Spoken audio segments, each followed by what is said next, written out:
Mašina, Marija. Kur tavo dantukas? Kur dantukas? Parodyk. Nėra nei vieno dantuko. Bet ką mes darysim, kai bus tie dantukai? Kaip juos valysim? Haha, juokiasi iš tų vaikų, kas turi dantukus. Neturi Marija dantuko. Labą dieną. Labą dieną. Sveiki. Pasisveikinsim su Labas. Ne. O kas čia pas mus atėjo į svečius? Dominikas. Dominikas. Bet jam dantukų pasitikrinti. Na, o taip? Dominikas kada nors jau bandė tikrintis? Buvot kada? Buvom? Buvom pas daktarą? Ne. Nebuvo. Nu tai tada šiandien gal pirmą kartą ir apsižiūrėsim, kas ten burnoje gyvena. Gerai.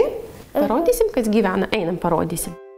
3 sulaukęs Dominikas turi jau ne vieną dantuką ir nori, kad jie būtų kuo sveikesni. Todėl šiandien sužinosime, kaip taisyklingai prižiūrėti pieninius vaikų dantukus. Na ką, tai pas Dominiką dantys sveiki, tik yra nemažai apnašų. Tai, na, svarbiausia, tai būtų dabar tuos dantis gerai valyti, prižiūrėti, kad toliau ir liktų jie sveiki. Tai dabar ar pavyksta namuose valytis dantis? Pavyksta kiekvieną rytą ir kiekvieną vakarą. O valosi pats Dominikas ar padeda mama? Dažniausiai tai mama, bet kartais, kai užeina, tai nori ir pats pavalyti kartais jau. Tai labai svarbu, kad bent jau iki 7-8 metų vaikams dantis valytų tėvai, nes kol vaikai nemoka to dailyraščio, patys nerašo gražiai, tai ir burnoje jie tikrai tų judesių tikslių nepadaro ir visų dantų neišsivalo. Norint gerai išvalyti dantukus, svarbu ne tik, kaip tai daryti, bet ir naudoti vaiko amžių atitinkančias priemones.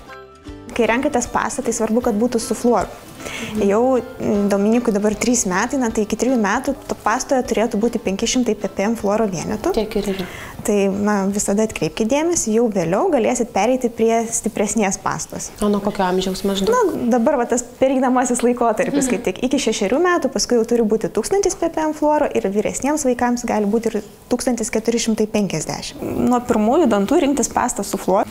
Iš pradžių tai to fluoro nedaug, tik 500 ppm fluoro vienetų iki 3 metų, nuo 3 iki 6 metų 1000, na ir nuo 6 gali būti 1000 ar 1450. Iki 3 metų tai užtenka vos suvilgyti šerelius į pastą. Pagal nuotaiką irgi būna, kartais reikia labai daug tos pastos tiesiog. Kad daug tai nelabai gerai, nes paskui per daug ir suvalgyti. Na, tai užtektų tokio žirnio. Norėdami pripratinti prie dantų valymosi, rinkitės vaikams patinkančio skonio dantų pastas. Taip pat atkreipkite dėmesį į jų sudėtį. Jos turėtų būti be parabenų ir kitų kenksmingų medžiagų. Tai kai valotės dantis, tai geriausia, kad dantis būtų nesukasti, nes kai mes sukandam, tai tiesiog šiek tiek viršutiniai dantis apatinius dengia. Tai atskirai reikėtų valyti viršutinius ir atskirai apatinius. Na ir paprasčiausias ir toks ko gero patogiausias būdas vaikui išvalyti dantis, tai sukamaisiais judesiais. Uždedam šepetėlį, paprastai 2 dantukus apima, na ir vienoje vietoje bent 5 ratukus padarom. Apeisim iš lūpos, toliau išsižiojam iš vidinio paviršiaus irgi arba sukam ratukus, arba jeigu patogiau galima šluoti nuo dantenų per dantis. Šluoti visas bakterijas, taip, Dominikai? Taip, kad kirminų nebūtų. Ir paskui dar lieka čia nais, kur kramtom tie paviršiai, taip? Tai čia irgi galima pasukti ratukais. Vienoj, kitoj pusėje, paskui apačioj kartosim tą patį, irgi iš šono suksim ratukais, visur apeisim. Iš vidinių paviršių galim taip pat šluoti jau tik į viršų arba sukti ratukus ir vėl lieka tie paviršiai, kur kramto dantukai. Irgi pasukam. Na va, kai jau viską išvalom, tada dar galima taip liežuvį iškišti ir porą kartų perbraukti. Dominikas jau moka skalauti, išspjauti pastą. Moka, na tai šaunuolis. Daug skalauti nereikia. 2 kartus? Jo, 1-2 kartus išskalauti, išspjauti tiesiog, kad nebūtų pertekliaus pastos. O jeigu ten kokių nors likučių su fluoru liks ant dantų, tai tik geriau. Vaikų dantų emalis yra plonesnis, tad tėveliai turėtų rinktis šepetėlius minkštais šereliais, pritaikytais pagal vaiko amžių. Pieniniams dantukams šepetėlis tiesiais šereliais mišriam sąkandžiui iškarpytais. Kaip išsirinkti dantų šepetėlį? Tai aišku, dantų šepetėlį rinktis pagal vaiko amžių. Turi jisai būti pakankamai mažas, tinkamas vaiko dantims. Jeigu bus per didelis šepetėlis, tai tiesiog neišeis ten, nei tilps, neišeis nei tų ratukų padaryti, nei tinkamai išvalyti. Na, tai mes dabar net ir turim Dominikui šepetuką. Prašau, laikyk šepetuką.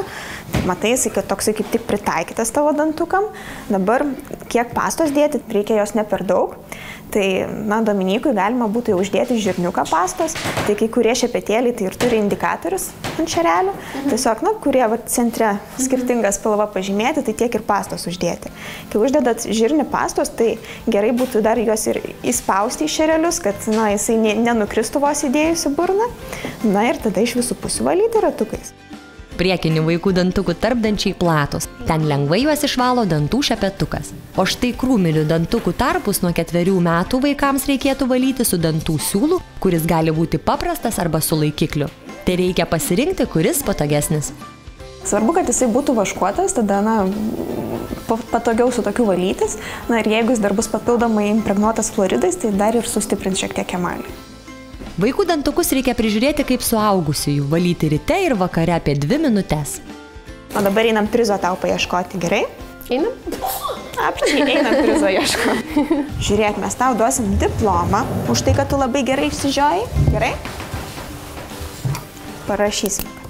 Dominikas, bet žinok, Dominikai diplomas galioja 1,5 metų, po 1,5 metų reikia vėl ateiti pasitikrinti dantis, gerai? Ate, Dominikai.